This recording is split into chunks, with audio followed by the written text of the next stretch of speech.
اللہ نے قرآن میں جتنے بھی حکم دیے ہیں وہ حکم پہلے دیا ہے، فضیلت بعد میں بتائی ہے۔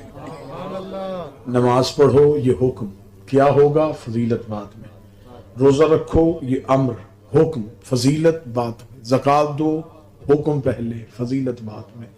لیکن درود ایسی عبادت ہے جس میں اللہ نے فضیلت پہلے بتائی ہے،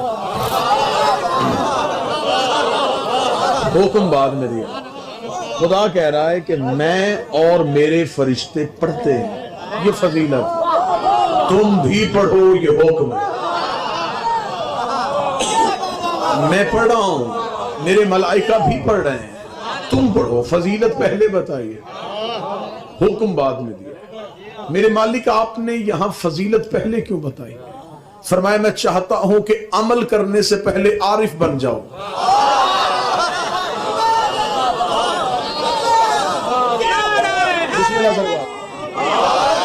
لکیر فقیر نہ بننا، یہ نہ کہنا کہ پڑھا جا رہا ہے تو ہم بھی پڑھیں، نہیں، پہلے عارف بنو پھر عمل بنو، پہلے پہچانو